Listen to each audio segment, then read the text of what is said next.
Hello, I'm Andrew Campbell from Ashridge Business School, and I want to talk to you about the 6 core tools that you need to be familiar with to do good work on operating models. And I've got with me Michael Gutierrez, Michael and I have written a book called The Operating Model Canvas, which we recommend that you get a copy of. But if you don't have time, this is give you the essence of the tools in that book. First tool is called the value chain map.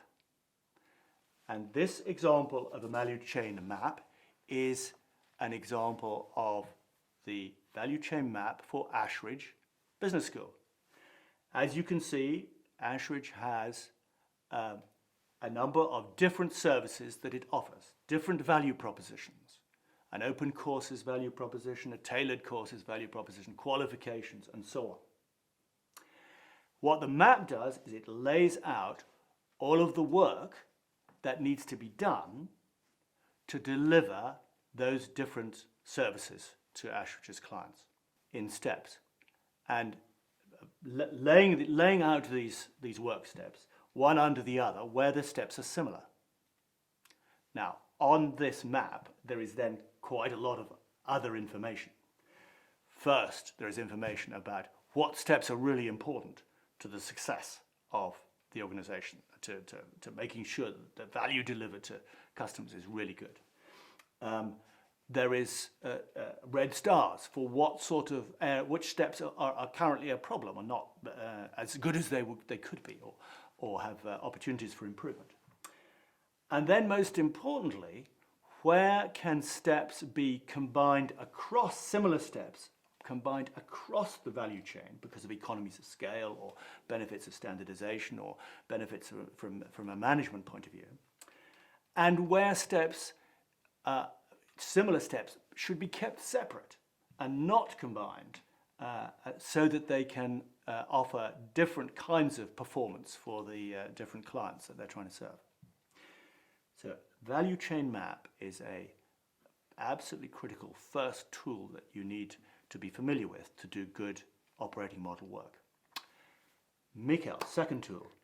So the second tool is called locations footprint. And now that we know what we need to do, now that we know who are the customers, we need to start thinking where do we want to do those things. So we need to understand where do we need to have salespeople. We need to understand where do we need to produce the goods or services that we are selling. We need to understand how are we going to transport things if we need to, and how the value added that our company has relates to all that. And when we make all those questions and make a map where we have the locations and the people, we start to understand that probably making a strategy real is a little bit more complex than expected, because having people from different cultures in different places is not always so easy. Producing in different countries is not so easy, and normally it costs a lot of money. So by answering the questions set in the locations footprint, we know which people do we want to have where, and we know how much money is that going to cost us, all that. So this is the second tool, and now we go to the third one. Thank you, Miguel. So the third tool, so now we've got the work that needs to be done to deliver value to customers or to beneficiaries. We've got a sense of where that work's going to be done. And the next tool is about who is going to do, what sort of people are going to do this work, in what sort of a structure, and with what sort of decision powers. And this is the organization modeling tool. And the organization modeling tool is a particular way of drawing an organization chart that you will find really helpful as you work on organization, which is a critical part of operating models. It distinguishes between operating work, which you put kind of down near the bottom of your organization chart. And these are the people who are doing the work that is displayed in your value chain, the critical tasks that deliver the value to the customers.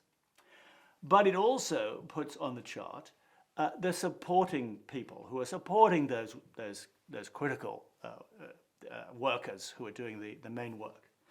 The finance people, the HR people, the IT people, the lean consultants, and so on.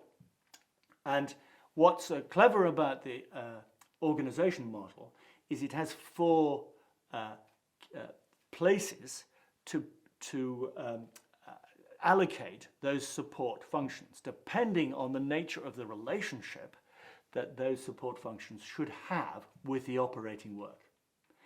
And the four types of relationship are a policy relationship, a shared service relationship, a championing or selling relationship where you sort of don't have a lot of power but you're selling ideas, and a core resource or core competence relationship, which is where you have a kind of equal status in the organization with the operating people because you are in charge of some critical capability that those operating people need to do their work. Distinguishing between those four types of relationship is really helpful in clarifying how the people in the organization are going to work together and what their different authorities are in those interrelationships. Mikhail, tool 4. So tool number 4 is what we call the IT blueprint. And a lot of magic starts with the IT blueprint because you have on one side all the processes coming from the value chain with different work steps. And on the other, you have the people from the organization chart who need to do those steps. So what we are trying to search here is each of those work steps needs different software applications so that they can be run. So we need those software applications so that all those people can work together and do each of those process steps. Second question, of course, and not the easiest, is who of those people is going to be the owner of the software application? Maybe one, maybe some. The next question we do to ourselves is which of those applications need to get connected so that the work gets done.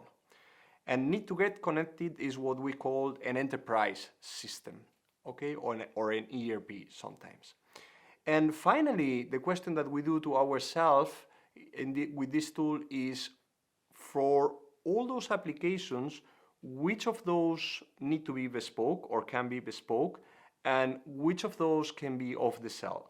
And for that, we have previously analyzed which of those steps are really value added to the company. So normally we would like to invest money in bespoke applications in those steps where we add value and we want to keep inside our company and we want to make different from the rest of the companies. That's the IT blueprint, and then we jump to tool number 5, Andrew. So the fifth tool is the supplier matrix. So you've got the work processes, you've got the organization, you've got the locations, you've got the IT applications to support that, but then there are also suppliers supporting that. What do you need to know in operating model work about suppliers? So that the powerful tool here is a very simple tool called a supplier matrix. And the supplier matrix has two dimensions to it. One is is about the importance of the activity that the supplier is doing in delivering the value proposition of that part of the organization. So how important is it to delivering the value? And the other dimension is how good are you at it versus the supplier. And either you can be better or worse than the supplier, or about the same. And if you are bad, worse than the supplier, and it's not very important, then you can have a simple transactional relationship with the supplier. You don't need to have any complicated, sophisticated relationship. If you are better than suppliers, normally you would do that, unless it's something that's unimportant and you might decide not to do it because it would distract you from other more important tasks. Again, you can probably have a simple relationship with a supplier in that case because you know how to do it yourself, and if they do it badly, you can do it yourself. If it's very important and you are very good, then that's a core competence, something that your organization is definitely going to focus on. The interesting box on this matrix is where it's important to the value that you're delivering, and you are much worse at it than your suppliers. This puts you really in their hands, because potentially they can take advantage of you. They can develop some capabilities and sell those capabilities to your competitors and leave you without the advantage of the relationship that you would like to have. So you need there to formulate some very careful partnership type relationships, sometimes with complex legal contracts, making sure that you own some of the intellectual property or the tooling or whatever it is that the suppliers are using to help you. The Supplier Matrix is your tool when you're doing operating model work about the nature of the relationship between the organization and its critical suppliers. Tool 6? And the tool 6 is called Scorecard, Balanced Scorecard. Why do we need it? Because we started with the strategy, what we wanted to do, and then we developed an operating model. Started with the value chain, the organization, the IT, the locations, and then the suppliers. So while doing all this work, a lot of things came that we need to do.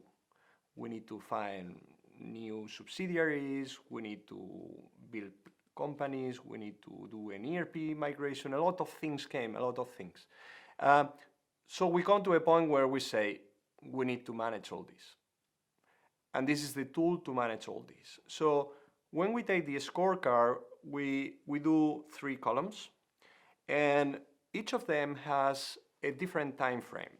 The first column is called the vision, mission, and values. So we are talking about what we want to be in 5-10 years' time. It's our dream, it's what we're dreaming.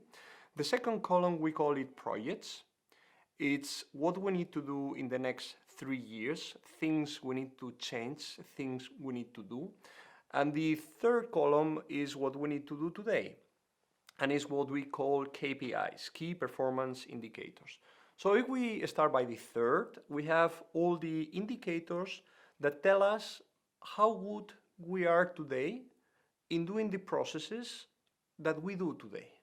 And it's important to keep on watching that, because if we don't do the things properly today, tomorrow, we are not going to survive. We need to make money. So we keep an eye on that. Second column, from all the things that came while building the operating model, we write them down as projects with responsibles, dates, budgets, and so on. And we make clear who is responsible to do what till when, to implement the operating model we need for this strategy. And keeping always an eye on the vision, mission, and values so that we don't forget what is the NDA of our company and where we want to go to. So that was the 6, Andrew. Miguel, thank you. We have in our book about 15 other tools that are useful in supporting operating model work. But we strongly believe, and we teach on our course at Ashridge Business School, these 5 core tools as being your basic and most powerful ways into understanding and analyzing a current operating model, or thinking about how to improve it and design a winning target operating model. Thank you.